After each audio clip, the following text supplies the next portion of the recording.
having sex with anyone underage, denying paying for sex. And last week, he posted this, quote, "In my single days, I often sent funds to women I dated, even some I never dated, but who asked. I dated several of these women for years. It's embarrassing, though not criminal, that I probably partied, womanized, drank, and smoked more than I should have earlier in life. I live a different life now." Okay, so I want to take that, David Jolly, and I would have put it side by side with what we are now reading in this House Ethics Report. Quote, "From 2017 to 2020, Representative Gates made tens of thousands of dollars in payments to women that the committee determined were likely in connection with sexual activity and or drug use. Many of the women interviewed by the committee were clear that there was a general expectation of sex. They refer to victim A, who was 17 years old at the time, quote, "The record overwhelmingly suggests the Representative Gates had sex with the then 17-year-old for which she was paid. At the time, she had just completed her junior year of high school." Put those two statements, the statement from Matt Gaetz, what I just read to you from the ethics report, side by side for me. Well, one holds absolutely no water. What Matt Gaetz does not acknowledge or really ever address is the fact that based on credible information, it appears, based on the record, that Matt Gaetz engaged in statutory rape under Florida law. And there is no explaining that to your Republican colleagues, to your Democratic colleagues, or to the American people. And I think also an important context here is one of his closest friends is actually now serving prison time for a number of charges related to all of these activities that ultimately the Department of Justice was able to bring charges against his friend. They chose not to with Matt Gaetz, and we will never quite know why. Sometimes the record does not support a prosecution. Evidence in cases like this is very hard. We also know that Matt Gaetz he is the privileged son of a very wealthy, powerful political family in the state of Florida. So certainly there are questions about whether or not those relationships spared Matt Gaetz any charges. We'll never know those answers. But I think the important thing is whether or not Matt Gaetz has a political future left, we will have to see. In today's Republican Party, he probably does. He touted perhaps running for U.S. Senate. There's still questions whether he'd run for the governorship of Florida. But I think today, in real time, we need to also focus our attention on Donald Trump's judgment and on Mike Johnson's. All of this information. No, go ahead, David Jolly. Certainly based on Joel Greenberg, his friends, the case we've seen against him, the reported activity about Matt Gaetz. Donald Trump knew all of that when he appointed him. Mike Johnson knew all of that when Kevin McCarthy basically said the quiet part out loud. And when he asked to bury this ethics report, I think as much focus today on Donald Trump and Mike Johnson as we have on Matt Gaetz. And I promise you we will talk about Donald Trump and we will talk about Mike Johnson. But first, Christy, I do want to talk just sort of about what this means legally, given what you have read, given Gaetz's denial, given the fact that this does meet the criteria for statutory rape charges in Florida. What does accountability, what does justice look like here? So I have to say, in reading this report, I was really surprised that the committee said they did not find sufficient evidence to conclude that Representative Gaetz had violated the federal sex trafficking statute. It seemed like they were taking a very narrow view of what the federal sex trafficking statutes are. There are multiple. So there is the main statute, which says, if you're trafficking in women, transporting women across state lines, and you're doing that using force, fraud, or coercion if they're adults, or if they're minors, then you've violated that statute. That's one statute. But there is another statute which is cited in the report called the Mann Act, and that prohibits the knowing transportation of individuals through interstate or foreign commerce to engage in prostitution. So if you transport a woman over state lines, an adult, it's consensual, nobody's forced, coerced, or they're not minors. You've just transported a woman across state lines for the purpose of prostitution. That violates the Mann Act. And so they state here in the report, Representative Gaetz caused the transportation of women across state lines for the purpose of commercial sex. That is a violation of the sex trafficking statute, the Mann Act. So what they then go on to say is, well, but the criminal division of DOJ states that you don't really prosecute that statute unless there's more severe trafficking in persons that's present. But what I would submit is they seem to misread that into saying you would need to have those other components, like somebody being a minor or using force, fraud, or coercion. But that's not what the statute requires. And in fact, it would sort of render the statute redundant if you did require that. What you look at as a prosecutor, and I've prosecuted this Mann Act statute before, I've supervised those who prosecuted it, and you look for sort of aggravating factors. And among them is there more than one woman? Here we have evidence in the report that Matt Gaetz not only transported one woman across state lines to New York on a trip, but two women. What else? He also used drugs. He also there were text messages about the fact that he's having them wear the party favors, going to compensate them not only for the commercial sex, but to make sure they had drugs.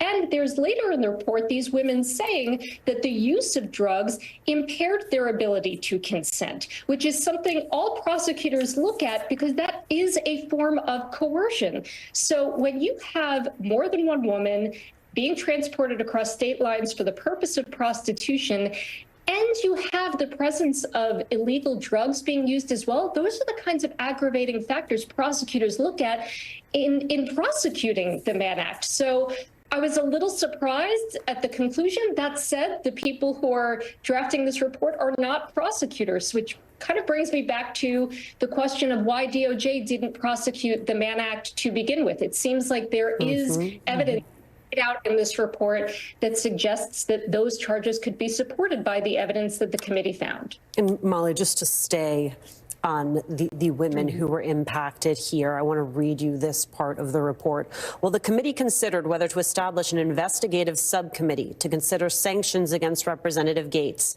The committee ultimately determined that it would not risk the further victimization of the women involved in this matter. What does that tell you?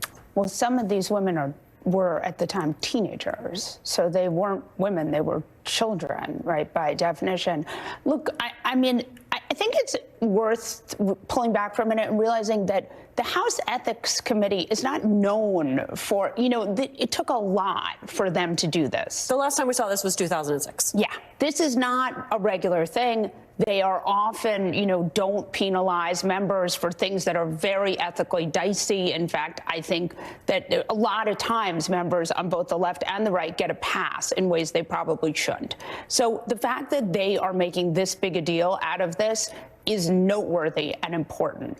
The fact that, and I think what Christie said is really important too, the fact that the DOJ is not prosecuting this is baffling in my mind and really questionable, especially because Matt Gaetz is not, right, the Attorney General, at least not yet, and probably not ever, because he's not in contention anymore. But I think that's a really important point, too. And I would also add, we have been through so much with Me Too and women being not believed or believed and then pushed aside. So to actually see a committee believe women, talk to women, use their statements, and then to come to a conclusion from that is, especially at this moment, a little bit heartening.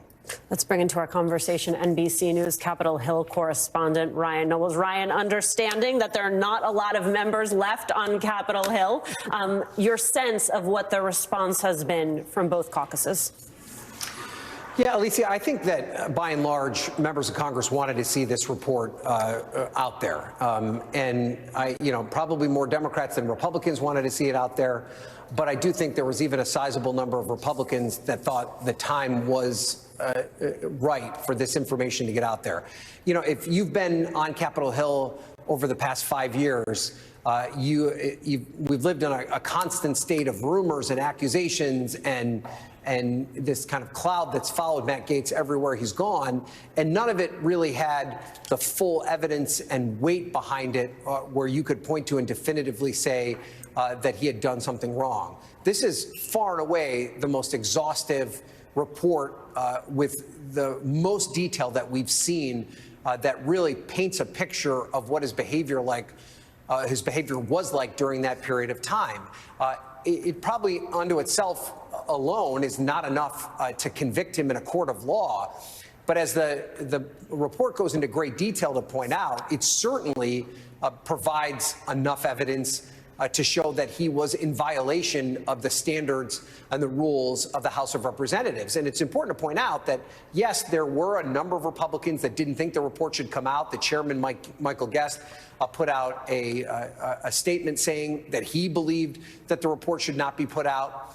That same statement goes on to say that they do not dispute the findings of the report. It was just more had to do with the precedent of how the House Ethics Committee conducts itself, and the fact that they believe that they no longer had jurisdiction over Gates, so it did not make sense for them to release the report because there's nothing they can do about it. He cannot be penalized in any way, shape, or form by the House Ethics Committee. Any future penalization would have to come from a prosecutor or a court of law. Now, obviously, this information is out there in the public. I do think that part of the thinking by members of the House Ethics Committee was that this is not the end of Matt Gaetz' public life. We know that he's going to go work for a right-wing conservative media outlet as an anchor in the very near future. But he floated just as late as this weekend the idea that he could run for the Senate seat that Marco Rubio is going to vacate once he becomes Secretary of State. And then there also remains the possibility that he ends up in the Trump administration in some way, shape, or form in the future. Maybe not in a position that would be Senate confirmable, but there's a long list of powerful positions within the administration that Matt Gaetz could find himself in if Trump sees fit. And I think that there was a sense by the members that this information needed to get out there just as a reminder to Trump what type of person they believe Matt Gaetz is. It's also very important to point out that Matt Gaetz denies everything in this report. He specifically denies that he ever had sex with any underage women. And he spent a lot of his day today on social media pushing back against the conclusion that was drawn by the Ethics Committee that he essentially was paying for sex for a very significant period of time with a long list of women. I mean, they point out $90,000 in payments to 12 different women that they say were for the purposes of paying for sex and for drugs. And Gaetz has said that that was not, there wasn't a quid pro quo there. He wasn't paying the woman for sex, that they were exchanging money because they were in various forms of relationships, and they just also happen to be having sex at the same time. He points to depositions from who he claims to be one of these witnesses in a separate civil matter. So, there's a lot here to unpack. There's a lot that I think is going to follow Matt Gaetz for some time, hence the reason he's pushing back so much on it. But whether or not there's going to be any direct penalty for him in the near future, I think, remains an open question. So, David Jolly, let's talk about Speaker Mike Johnson. He said he was going to, quote, strongly request that the Ethics Committee not issue the report because that is not the way we do things in the House. And that would be a terrible precedent to set. And then you have what Ryan reminded us, which is they're not actually taking issue with what is in the report and the credibility of the report, simply saying that this is not the rules. What does this mean for Mike Johnson?